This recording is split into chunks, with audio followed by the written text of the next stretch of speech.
Hello and welcome to DNBC TV, where we bring you interviews with inspiring businessmen and women from around the world. I'm Linda Tamim, and today I'll be interviewing two prominent businessmen from Mexico. My first guest is Mr. Guillermo Solomon, Executive Director of Digital Transformation at Huawai Latin America, a company he joined back in 2015. His main role is to assist operators with their business plans and network implementation and help them monetize their current and new technologies. Mr. Solomon has over 25 years of experience in information and communications technology and has worked for numerous companies including Usacell, Unifone, Globalstar, Nera, and Verizon. My second guest is Mr. Alejandro Navarrete, head of the Spectrum Unit at the Federal Telecommunications Institute. His responsibilities include spectrum planning, regulation and management, and granting commercial concessions for telecommunications and broadcasting services. Mr. Navarrete also handles spectrum auctions and other means to promote the service. He has held several leading roles in telecoms throughout his career and has more than 30 years of teaching experience in private universities in Mexico. Gentlemen, thank you so much for joining us today. You're working on a very ambitious plan to implement 5G, not just in Mexico, but also all across Latin America. So first, can you tell us about the advantages of using 5G and what improvements does it offer compared to 4G or even 3G, for instance, and what can users expect? In principle, I would say that 5G exceeds 4G in 6 main areas. Yes. One, significantly lower latency. To explain this, let me say that the current latency with 4G is approximately 100 milliseconds. You have surely experienced playing a game with your cell phone and that the handling of the controls sometimes does not respond well and you lose in the game. Right. This is latency. It means the time in which the given instruction travels to the brain of the network and back, just as our nervous system works with the brain. That is, it is the response time. 5G technology will allow latency to be lowered to around 20 up to 10 milliseconds. And with that, it is practically the speed that humans have in our motor and nervous responses. This is why this is a brutal breakthrough, because now things can be really done autonomously and remotely like never before. The second one, we have speed, which is why 5G is most famous. And that we already said that it is surpasses 4G in a range of 3 to 20 times faster, depending on the frequencies used. The third will be the amount of users or things that can be connected in a cell. We have that in 5G, 100 times more things can be connected than in 4G. The fourth, also people or things can be placed in very high speed transport, such as a bullet train, which 4G could not do correctly. Five, the architecture. To have this low latency, 5G networks are set up entirely different than 4G and 3G. Today, networks, they have their brains, what used to be the switches, in large data centers, so information and instruction have to travel many times, hundreds of kilometers. 5G networks bring computing power closer to the end user for certain services that require low latency, meaning that instead of just having big data centers, we will now have hundreds of small data centers. And finally, the architecture also allows something called slicing, which means that you can slice network resources, that is, dedicate part of the network capacity exclusively to a service to ensure its quality and access. For example, robots operating in a factory doing precision work that require the network to have 99.999 reliability, or another one could be a public or emergency forces that are not left without service in a disaster situation. That is when typically everyone tries to use their cell phone, and when the networks are saturated, almost no one is able to connect. So these are the 6 things that are different entirely from 4G and 5G and 3G. That sounds absolutely fascinating and quite a breakthrough in modern technology, Alejandro. Now, we know that 5G is gaining momentum in Latin America, and we know also that Chile recently completed what it claims to be the first tender to sign a 5G spectrum in the region. So tell us more about the 5G situation in Mexico, and will it only be present in big cities or also in rural areas, and will everyone have access to it? Thank you, Linda, for the question. Yes, 5G would be available for not only in big cities, also in rural areas. As Guillermo said before, 5G can operate in different frequency bands. So depending on the band that is being used for 5G technology, there will be different characteristics of the service that can be provided. For example, for low band frequencies, let's say below 1 gigahertz, we can have huge coverage areas. So those frequencies are good for rural or rural areas. But if you want to use high capacity, low latency services, for example, for huge urban areas, then you would need to use high frequency bands, mainly above 24 gigahertz. Those are called millimeter waves. Yes. So the thing is, there should be a combination of frequency bands being used for different applications and different solutions for 5G. So in Mexico, we are focusing now at this moment in low bands and low frequency bands and medium frequency bands. For example, Mexico is the first country all over the Latin America who freed all the spectrum at the 600 megahertz band. That is a low frequency band, and we are planning to begin the auction process by the end of this 2021. We also are planning to auction spectrum in mid-band, 3.3 to 3.45 gigahertz. That's let's say the hotspot for 5G. Most countries are auctioning spectrum in the 3.5 gigahertz band. And it seems to be the most important at this moment, the most important mid-band spectrum. So yes, we are planning. There's a huge planning process that we are under at this moment to allow the industry and all the interested parties to have the spectrum needed in different frequency bands for different services, as Guillermo already explained. Well, I was wondering if this is just cost effective. So what are the main challenges of implementing 5G in Mexico and also in Latin America? Do you have any drawbacks that you can point out? Well, if you let me add just a little comment to Alejandro's answer in the last question, I think that because you ask if everyone will have access to it, and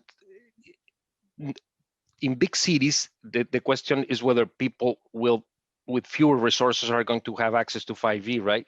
Precisely. And to answer that, fortunately, yes, 5G is maturing much faster than 3G and 4G. For example, we already find 5G phones with cost of less than $150, and the massification of the technology will make the price go down even more quickly. But the way to get 5G to people with fewer resources is through services that are not smartphones. I mean, telemedicine, distance education, productivity services, and so on. And this will rely on government programs more than in the ICT industry itself.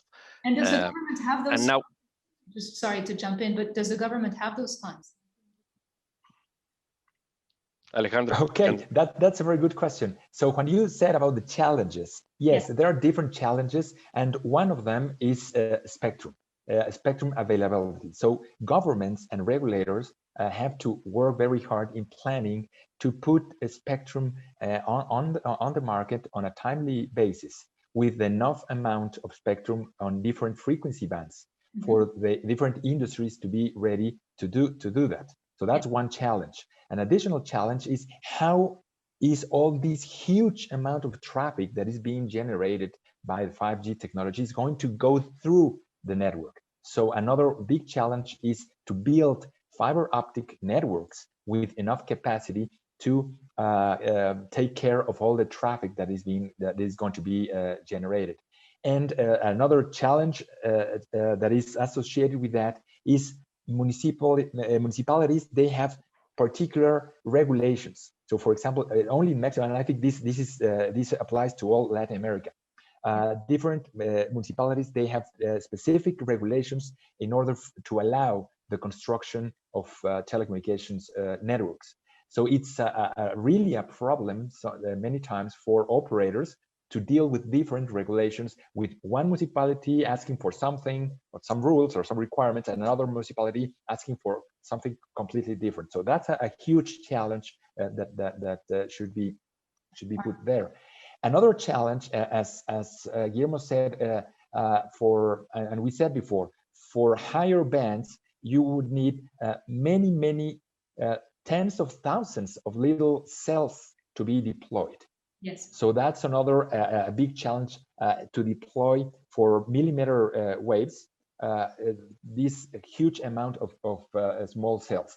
And I think with all these together, the huge challenge is what you asked: who is going to pay for all this? And are there business models at this moment that work in order to allow the investments to be made for all this? If you're talking about smart cities, who's going to pay for the infrastructure? The city itself, the operators. If you are talking about, as Guillermo said, for rural areas, for example, if agriculture, if you want to set up a plan for smart agriculture, who is going to pay for that? Is the government going to pay for that? With what resources? So I think there are many challenges, and especially if we are talking about millimeter waves, in my opinion, we have much more questions than answers at this moment. Okay, well, that sounds like quite a challenging project you guys are working on. And could I ask? Yes. Can I add something about the cost that the operators will have to pay for the spectrum? Yes. That is a huge network and the migration of the users, because the operators don't have unlimited budget, right? So Right. higher costs will impact investment and pricing. So the government needs to understand that 5G frequencies are not a way to make money for the government, but instead it is a driver for boosting the economy. And speaking of which, you just jumped to my question right here. How will the use of 5G benefit Mexico's economy, especially during this pandemic? Well, 5G together with artificial intelligence, virtual reality, augmented reality, robotics, drones, the IoT, the Internet of Things, and the cloud will boost the economy. And many health, education, and productive implementations such as smart tourism, smart manufacturing, mining, agriculture can be achieved better than ever before. If Mexico and the rest of Latin America delays the digital transformation, the gap between our economies and those more developed will grow more. But if we do it quickly and correctly, then we will be playing in a much plainer field. For sure. Alejandro, yes, that's correct. That's why we have to do things timely. And as Guillermo said, we have to put the spectrum on a timely basis. And right now, for example, in Mexico, we are already in the middle of an spectrum auction process to give more spectrum for operators and newcomers in order to provide connectivity. We have tons and tons of very small villages without connectivity. So we have to work together, the government and the enterprises, in order to take advantage of all these new technologies to enhance connectivity for everyone. Absolutely, and I think that would be a breakthrough in Mexico, especially. Now, speaking of timing, how long do you think it would take to implement 5G fully in Mexico? Okay, that's a good question.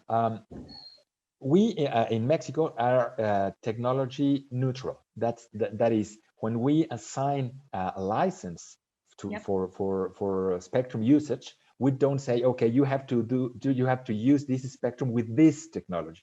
Right. So licensees are free to use the technology that they prefer.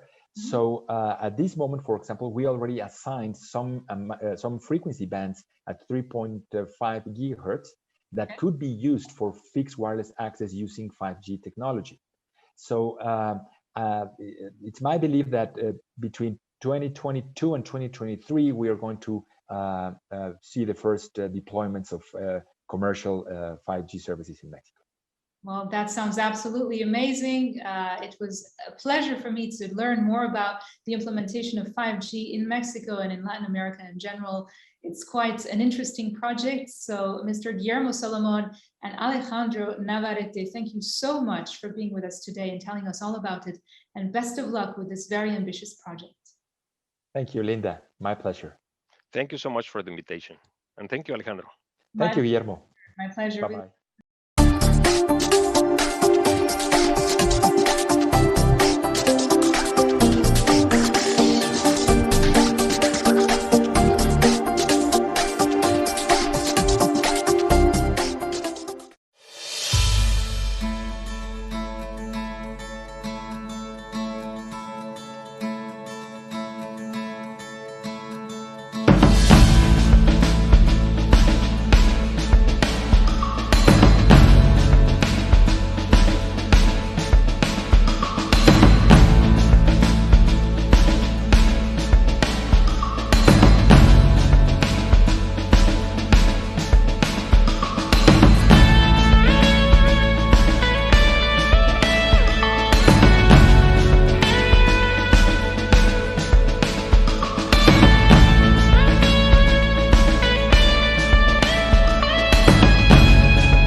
You are watching DNBC Business Channel.